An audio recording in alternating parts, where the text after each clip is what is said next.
मेरा नाम राजेश है और मैं राजस्थान के अलवर ज़िले का रहने वाला हूँ। मैंने ट्रक चलाने का काम बहुत कम उम्र से शुरू कर दिया था। जब मैं 20 साल का था तभी से मैं मेरे मामा जी की ट्रक चलाने लग गया था। लेकिन जो डरावनी कहानी मैं आपके साथ शेयर करने जा रहा हूँ वह तब की है जब मैं 30 साल का था। आज मुझे ट्रक चलाते हुए लगभग 15 साल हो चुके हैं। उस घटना के बाद मैंने मेरे जीवन में ट्रक चलाते वक्त कभी भी शॉर्टकट रास्ता नहीं अपनाया। दरअसल यह घटना उस वक्त की है जब हमारे देश में लॉकडाउन लगा हुआ था और किसी को भी कहीं पर भी आने जाने की इजाज़त नहीं थी सिवाय इमरजेंसी सेवाओं के। उस वक्त तक मैंने अपनी गाड़ी मेडिकल लाइन में दवाओं को लाने और ले जाने में लगा रखी थी, इसलिए मुझे लॉकडाउन में गाड़ी चलानी पड़ रही थी। मैंने ट्रक में हैदराबाद से सामान लोड किया और मुझे यह सामान मुंबई पहुंचाना था। दोपहर के 3 बजे तक ट्रक में पूरा सामान लोड हो चुका था। फिर लगभग शाम के 5 बजे तक मैं थोड़ा आराम करने के बाद अपने ट्रक को लेकर अपनी मंजिल की ओर चल पड़ा। मुझे यह सामान अगले दिन शाम तक मुंबई पहुंचाना था, इसलिए मैं काफ़ी अच्छी खासी रफ्तार में चल रहा था।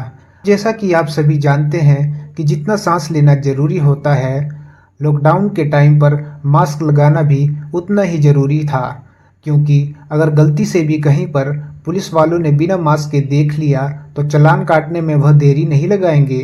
यही सोचकर मैंने जब ट्रक स्टार्ट किया था उसी वक्त मास्क लगा लिया था।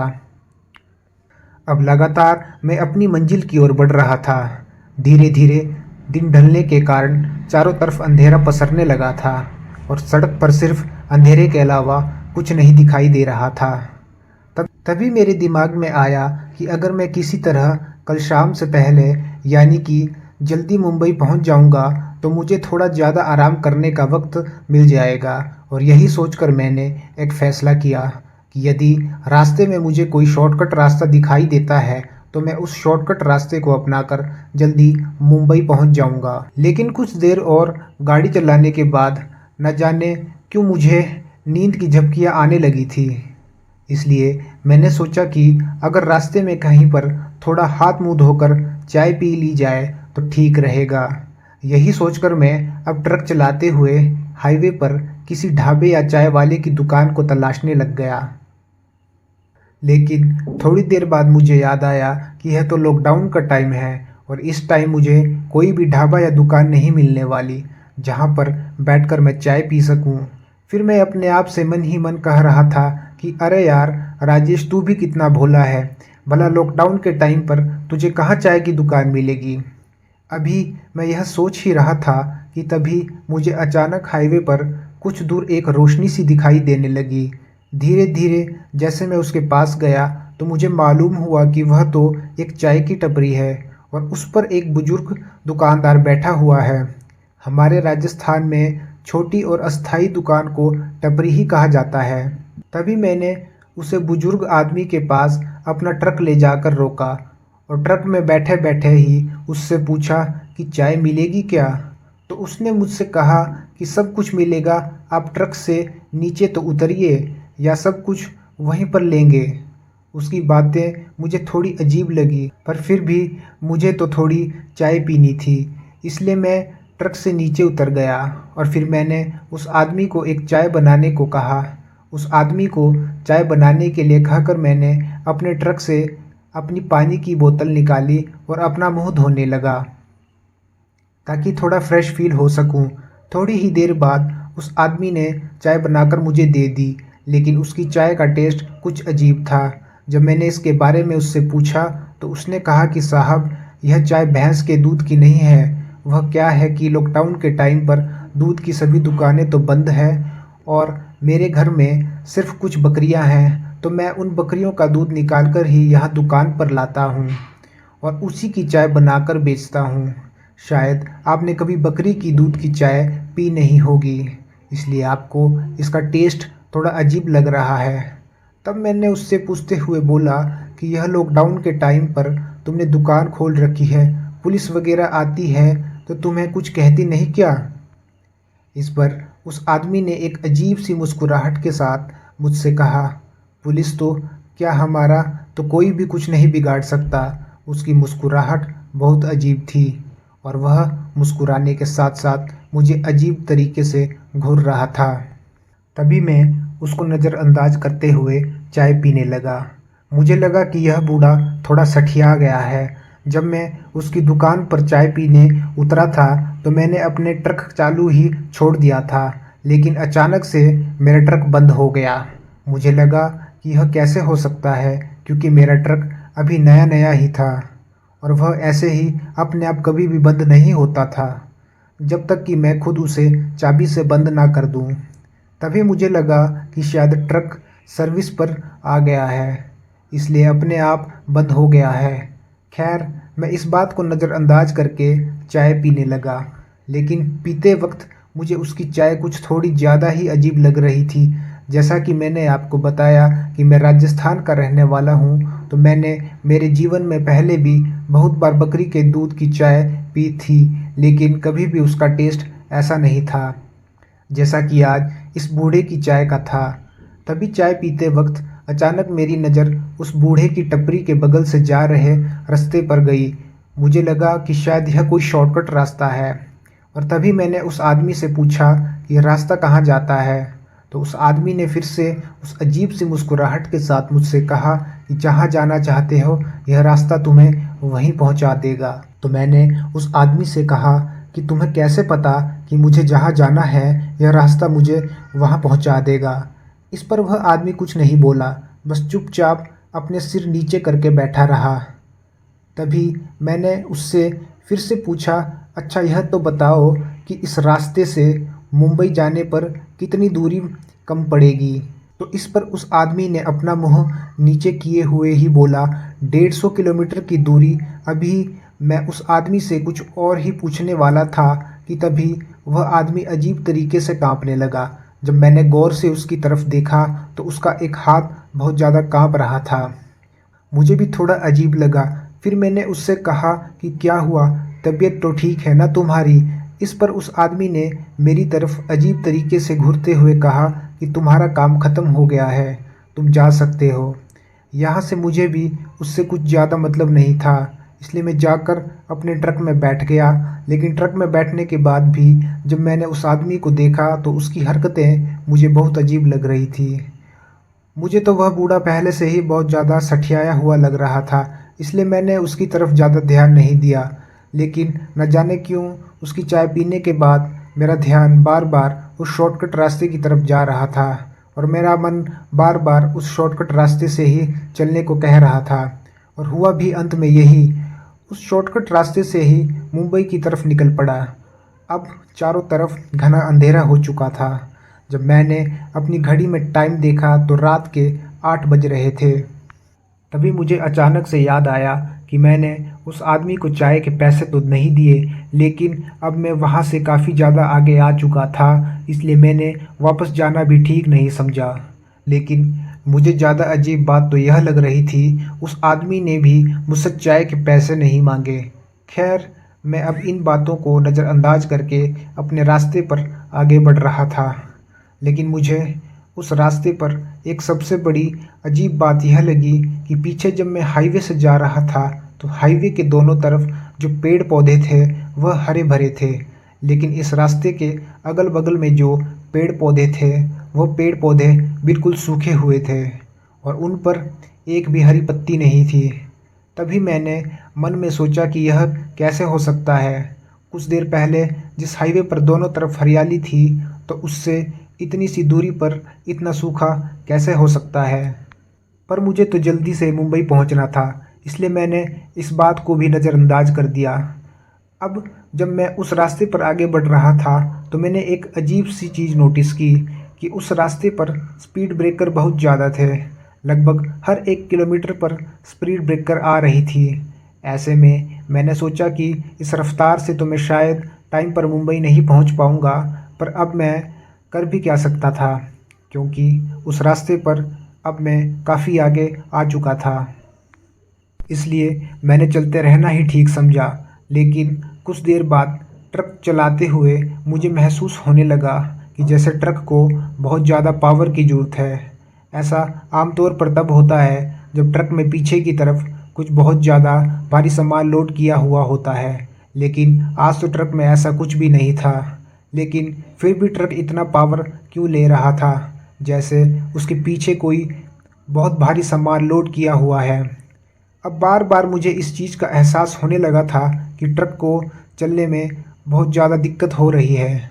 इसलिए मैंने ट्रक को रोककर एक बार चेक करने की सोची, लेकिन रुकने से पहले सामने के रास्ते का मंजर देखकर मेरा ट्रक रोकने का दिल नहीं कर रहा था, क्योंकि वह रास्ता बहुत ही ज़्यादा ऊबड़-खाबड़ और देखने में भी वीरान लग रहा था। खैर, वैसे तो मुझे इतना ज़्यादा डर नहीं लगता था, लेकिन आखिर हूँ तो मैं भी एक इंसान ही। तभी मैं ट्रक चलाते हुए मन ही मन सोच ही रहा था कि वहीं कोई एक अच्छी सी जगह दिख जाए या फिर कोई इंसान दिख जाए तो मैं ट्रक को रोककर इसको चेक कर लूँगा और इस इंसान से भी पूछ लूँगा कि रास्ता इतना वीरान और सूखा क्यों है और यह मुझे मुंबई तक कब तक पहुँचा देगा। बस मेरे यह सोचने की देरी थी कि मुझे रास्ते पर एक औरत सर पर लकड़ियों का गट्ठा लेकर चलती हुई दिखाई देती है। मैंने सोचा कि इतनी रात को यह औरत लकड़ियों का गट्ठा लेकर कहाँ जा रही है। तभी मैंने अपनी घड़ी में टाइम देखा तो रात के 11 बज रहे थे। मुझे थोड़ा अजीब तो लग रहा था, पर फिर भी मैंने उसके पास ले जाकर अपने ट्रक को रोक दिया। ट्रक की हेडलाइट की रोशनी में वह औरत देखने में भी काफ़ी ज़्यादा जवान और खूबसूरत लग रही थी, लेकिन उसके घूंघट निकला हुआ था। मेरे ट्रक को उसके पास रुकता देख वह औरत भी वहीं पर रुक गई। तभी मैंने उस औरत से पूछा कि यह रास्ता कितना लंबा है, लेकिन शायद ट्रक इंजन की आवाज़ में उसे कुछ सुनाई दे नहीं रहा था। इसलिए मैंने नीचे उतर कर ही उससे बात करने का ठान लिया। अब मैं ट्रक को चालू छोड़कर ही कैबिन से नीचे उतरा और उस औरत के पास गया।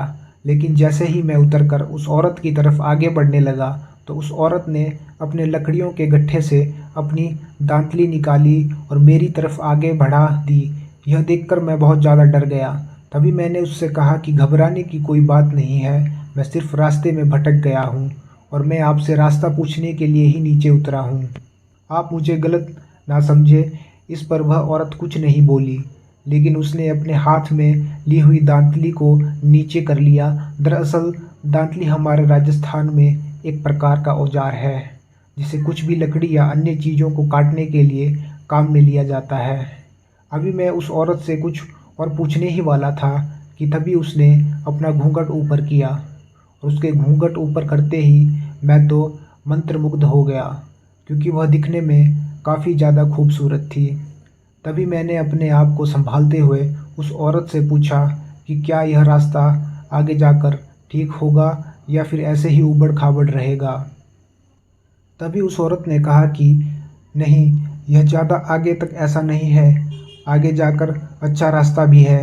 लेकिन उसकी आवाज़ सुनते ही मुझे बहुत अजीब लगा, क्योंकि वह जितनी दिखने में खूबसूरत थी, उसकी आवाज़ उतनी ही बदसूरत या फिर यूँ कहें कि अच्छी नहीं थी, क्योंकि उसकी आवाज़ बिल्कुल मर्दों की तरह थी। जब वो बोल रही थी मुझे ऐसा लग रहा था जैसे कोई औरत नहीं बल्कि कोई लड़का बोल रहा हो, लेकिन मेरा ध्यान उसकी आवाज़ से ज़्यादा उसकी खूबसूरती पर जा रहा था। इसलिए मैंने उससे पूछा कि आप इतनी रात को कहाँ जा रही हो, और वह भी इन लकड़ियों के गट्ठे को लेकर। तो इस पर उस औरत ने कहा कि लॉकडाउन का समय चल रहा है, ना तो दिन के समय तो बाहर जाकर लकड़ियाँ ला सकते हैं, इसलिए मैं रात के समय ही लकड़ियाँ लेकर आती हूँ, क्योंकि हमारे घर पर लकड़ियों से ही खाना बनता है। तो मैंने सोचा कि हो सकता है कि यह औरत सच बोल रही हो, क्योंकि उस समय लॉकडाउन में माहौल भी ऐसा ही था। तभी अचानक मेरा ट्रक अपने आप ही बंद हो गया। जब तक ट्रक चालू था तब तक तो सड़क पर हेडलाइट की रोशनी थी, लेकिन जैसे ही ट्रक बंद हुआ तो चारों तरफ अंधेरा छा गया। अब जैसे ही उस अंधेरे में मैंने अपनी नज़र उस औरत की तरफ घुमाई तो मेरे तो होश ही उड़ गए, क्योंकि हेडलाइट की रोशनी में वह औरत जितनी खूबसूरत और जवान दिख रही थी, अंधेरा होते ही वह औरत उतनी ही ज़्यादा बदसूरत और बूढ़ी नज़र आ रही थी। उसका चेहरा एक तरफ से पूरा जला हुआ था और उसके होंठ बिल्कुल काले पड़ चुके थे। अब उसका यह मंजर देखकर मैं थर-थर काँपने लगा और पूरा पसीने से भीग गया। मेरी यह हालत देखकर वह औरत एक अजीब तरीके से मुस्कुराने लगी। जैसे जैसे वह औरत मुस्कुरा रही थी वैसे वैसे ही उसके होंठों से खून टपक रहा था। और यह सब देखकर तो मैं वहाँ जैसे पत्थर की तरह ही जम गया था। हिलना और चिल्लाना चाहता था पर मेरे हलक से आवाज़ नहीं निकल रही थी।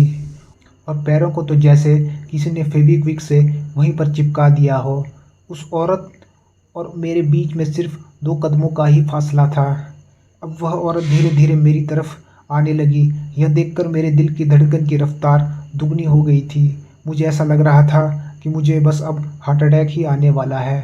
वह औरत मुझे अजीब तरीके से मुस्कुराते हुए घूर रही थी और उसके अंदर से घर घर की आवाज़ आ रही थी। साथ ही उसके होंठों से खून की बूंदें अपने आप ही टपक रही थी, जैसे अभी अभी उसने किसी का खून पिया हो।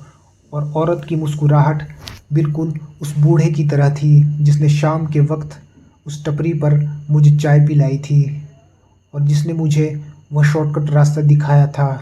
वह औरत बिल्कुल उसी की तरह मुझे घूर रही थी और मुस्कुरा रही थी। अभी मैं वहाँ से भागने ही वाला था कि तभी उस औरत ने अपने सर पर रखा हुआ गट्ठा फेंक दिया। जब मैंने उस गट्ठे की तरफ देखा तो मेरा तो दिल ही बैठ गया, क्योंकि वह कोई लकड़ियों का गट्ठा नहीं था बल्कि वह इंसान की हड्डियों का गट्ठा था, जिसमें बहुत सारी इंसानी कंकाल थे। कि इन लोगों को भी इसी औरत ने मार दिया होगा और यह उन्हीं सब लोगों के कंकाल है और आज के बाद एक कंकाल मेरा भी इनमें शामिल हो जाएगा। अब वह औरत धीरे धीरे मुस्कुराने के साथ साथ हंसने भी लगी थी। अभी यह सब कुछ चल ही रहा था कि तभी पता नहीं अचानक से वहाँ पर अंधेरे में से एक आदमी आया। उस आदमी को आता देख मुझे अपनी जान बचने की कुछ उम्मीद दिखने लगी थी। मुझे लगा कि यह आदमी यहाँ आकर मुझे इस औरत के चंगुल से छुड़ा लेगा, लेकिन जैसे ही वह आदमी करीब आया तो उसका चेहरा देखकर मेरे बचने की उम्मीद के बजाय मेरे मरने की संभावना ज़्यादा बढ़ गई थी, क्योंकि यह वही बूढ़ा आदमी था जिसने मुझे उस टपरी पर चाय पिलाई थी। मेरे नज़दीक आकर वह बूढ़ा मुझसे बोला, क्यों ड्राइवर बाबू, बिना पैसे दिए ही चले आए? चाय के पैसे कौन देगा? तभी मैं उन दोनों से कहना चाहता था कि तुम्हारे चाय के पैसे ले लो और मुझे छोड़ दो, मेरी जान बख्श दो, लेकिन मेरे हलक से तो आवाज़ ही नहीं निकल रही थी। अचानक उस चुड़ैल औरत ने मेरे सीने पर एक लात मारी और मैं धड़ाम से पीठ के बल सड़क पर गिर पड़ा। मुझे अब समझ आ चुका था कि यह लोग मुझे जान से मार डालेंगे। अभी मैं उठकर वहाँ से भागने ही वाला था कि तभी वह चुड़ैल औरत अचानक से उछलकर मेरे सीने पर बैठ गई और उसने मुझे मारने के लिए अपने हाथ में वही दांतली ले रखी थी। अभी वह उस दांतली से मेरे ऊपर वार करने ही वाली थी कि तभी अचानक मेरा फ़ोन बज उठा और मेरे फ़ोन के बजते ही वह औरत अचानक से चिल्लाने लगी और ज़ोर ज़ोर से अपने दोनों कानों को दबाने लगी, जैसे उसे मेरे फ़ोन की आवाज़ सुनकर बहुत तकलीफ़ हो रही हो। तभी मैंने मेरे फ़ोन की घंटी की तरफ ध्यान दिया तो मुझे याद आया कि मैंने मेरे फ़ोन की घंटी में हनुमान चालीसा लगा रखी थी और फ़ोन आने पर उस हनुमान चालीसा की आवाज़ को सुनकर ही वह चुड़ैल चाहकर भी मुझ पर वार नहीं कर पा रही थी। तभी मैंने दिमाग लगाया कि अगर मैंने इस फ़ोन को उठा लिया और यह घंटी बंद हो गई तो घंटी बजने के बंद होते ही यह चुड़ैल मेरे ऊपर फिर से हावी हो जाएगी। इसलिए मैंने फ़ोन ना उठाना ही ठीक समझा। लेकिन फ़ोन कुछ देर बाद ही कट गया और घंटी बजना बंद हो गई। घंटी बजने के बंद होते ही वह चुड़ैल मेरे ऊपर फिर से वार करने वाली थी कि तभी फिर से फ़ोन बज उठा। फिर से फ़ोन में हनुमान चालीसा की आवाज़ बजने लगी। इसके साथ ही इस बार अचानक से पता नहीं कैसे पर मेरा ट्रक अपने आप ही चालू हो गया और ट्रक के चालू होते ही ट्रक की हेडलाइट की रोशनी जली और मेरे आसपास उजाला हो गया। उजाला होते ही वह चुड़ैल औरत और वह बूढ़ा वहाँ से गायब हो गए, लेकिन अभी भी मेरे फ़ोन में हनुमान चालीसा बज रही थी। कोई तो था जो बार बार मेरे फ़ोन पर फ़ोन किए जा रहा था, जिसकी वजह से वह हनुमान चालीसा बज रही थी। अब मैं समझ चुका था कि अगर इस चुड़ैल और उस बूढ़े आदमी के चंगुल से बचना है तो हनुमान चालीसा ही एकमात्र मेरा सहारा है, जो कि मुझे यहाँ से सुरक्षित बाहर निकाल सकती है। इसलिए मैंने अपने पूरे शरीर का जोर लगाकर तुरंत उठा और ट्रक के कैबिन में चढ़कर म्यूजिक सिस्टम में फुल आवाज़ में हनुमान चालीसा चला दी और इसके साथ ही ट्रक को फुल स्पीड में वहाँ से दौड़ा लिया।